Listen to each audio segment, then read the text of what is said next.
Man United 1, Fulham 2. United embarrassed themselves in front of 75,000 and 2 million fans globally watching this game on a Saturday afternoon. Fulham came, they saw they conquered, and they left with 3 points. I'm here with Houston Red Army, the Soul Man, and Jacob. Well, Soul Man, I don't know what to say anymore. I just see this as pathetic. Talk me through what was wrong with us today, man? Well, first of all, we look like we played on Thursday in the Europa League. I don't fucking get it, man. Did we play this week? We did not play this week. Okay, there was zero, just making sure there was we didn't have any fixture during the week. Zero intensity from the start of the game, man. It's very disappointing. I understand we have injuries, but you're at Old Trafford, man. We're supposed to be better at home this season.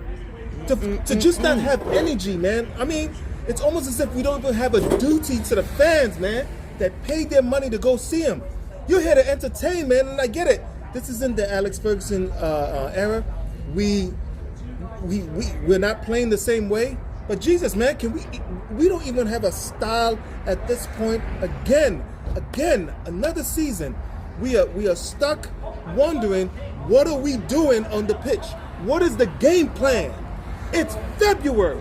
We're almost done with Black History Month. Of year two. What would MLK say? Rashford, what are you doing? Come on, man. Okay. But, I mean... Let's roll it back. Very disappointing day today, man. A lot of people... Shout out to Eric Maguire being out of position and scoring a goal where Rashford should have been. You know, shit, I would have thought McTominay would have been in that position. No, but the fact that he wasn't even trying to feed Dalot the ball, you know, but anyway. But the funny thing was... Another banana split. What I saw was, even McTominay, the great savior, he didn't do anything. In my opinion, rubbish. I think he did another Scooby-Doo, disappeared, vanished. As for Rashford, I had to ask Jacob and the other guy that he actually did play the full game. Because I don't understand how a striker or a attacker will play the whole that many minutes, 115 game, how many minutes, and not have one attempt on goal? 350 a week? Bro, Jacob. Yeah, we were saying earlier before we hit record that it's tough, like, to pinpoint one person, like Rashford, for example, as having a particularly poor performance, because there's nobody that we can point to who had a good performance, right? We said this last episode, but Joseph, we were saying, like, who stood out in my mind as having a strong individual performance? Yeah. So Nana. Bro. And we lost. 2-1. So that just summarizes the whole game. So that's why I feel like, sure, we can talk about Rashford, we can talk about Bruno, we can talk about Casemiro early on, we can talk about the lack of energy from the subs coming in. But now we're talking about everybody, and so I don't know if, you know, like pinpointing Rashford, and, you know, we were saying, like, can we call him a system winger? Right? Like, yeah, he has to be, like, there needs to be a connection for him to benefit from that position. He's the type of player that's not going to beat a guy or two to get his goal. He always attempts to. You need to feed him. So in order to feed him, you need to have a solid midfield. Midfield was dead today. Yeah, it was dead. You cannot. It would be one thing if he was fed chances and he didn't execute. And the times where he did put on individual moves last year, right? When you look back at some of his goals last year, where he took on a defender or two on the left and then cut in and shoot. Yeah.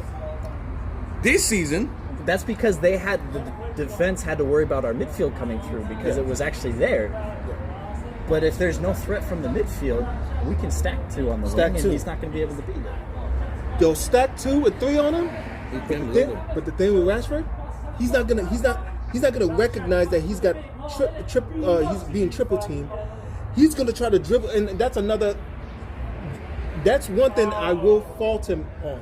He does not adjust his game at all to any situation. So, you know, I've been seeing him play it a little bit better. The last couple of games, I've been seeing him distribute a little bit more. But with Rasmus not there, that was a huge hole, man. And I think maybe we'll see. It's looking like it's a little bit too early for Fulham. Okay. So, next week we have our noisy neighbors coming. The current defending Premier League champions who are currently trying to make 4 in a row and set a new Premier League record of 4 in a row. They are coming to Old Trafford. We are going to the Empty Hat after we were destroyed decimated, decapitated earlier last year, late last year, 3-0. What do you expect from City next Sunday? I expect for Ten Hag to try to not get sacked on Monday. You park that motherfucker, bro. Yo, Eric, I'm telling you right now, you will be sacked on Monday if you go at them. Okay? Just park the bus, get your 2-0 loss, and keep it moving, man. This is what we felt going into Liverpool, though, earlier in the season, right? Uh-huh. What was it?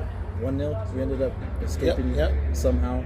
I will take that. 0-0. We got 0-0 drew. Anfield. We were supposed to be annihilated. We shut that shop down. Yeah. But we did that with pieces that we no longer have. Yeah, we had Luke Shaw was there. Hoyland had a chance, couldn't finish. But this is another team that seems a bit depleted now. Lack of confidence after losing home to a 10th place Fulham. Now you're going to meet the defending champions who are trying to set a new record. I don't know what to expect, mate. Thick title race too. Like they need points. Oh yeah, they need points. Every result right? I mean, so what would you predict would be? And I'm going to throw you on the spot now. What's the predicted score for next week? Man United, Man City, empty head. 3-0. 3-0 City. 3-0. You'll take 3-0. I'll take 3-0. Jacob? I'll go 3-1. We gotta. Kevin, if you see this, fuck you. We're gonna find the back of the net. Well, you've heard it from Houston Red Army. Another abysmal day. Another shambolic performance for United. At home, in front of the whole world. We got schooled, fought, outmaneuvered, outthought, outplayed against Fulham. Full score. I give the team a 3 today. A 3 out of 10. 3 out of 10. I give Eric Ten Hag a 4 out of 10. 4 out of 10. Jacob, what would you give the team? I started at 5 at the beginning of the first video. I went down to 4 by the end of the first video. Should I hop down to 3 now at the end of the second? We talked about it. That's the thing with this team. All you have to do is think about it more. When you think about it, like, oh hell no, this guy was embarrassing, mate. But I want to ask. I know none of us, at least for now, are Ten Hag out, right? Nobody's. No. I'm 10 Hag out. So, realistically, like, what were we expecting from him? Obviously, we're expecting higher individual performance around the pitch. Right. But from him, like, what else could he have done? I don't really feel like. Yeah, he doesn't have the depth. He made some. Casemiro goes down, so he's got to make that move. Yeah. That injury must have been serious. I thought it was just a cut on the head. I mean, if you can't stop the bleeding, he can't get back on the ball. Yeah. And the fact that it looks like he was applying pressure on it. There must have been a deep cut. I love him starting forcing, right? Like, yeah. Did it work today? Maybe not. No, wasn't really on the ball that much.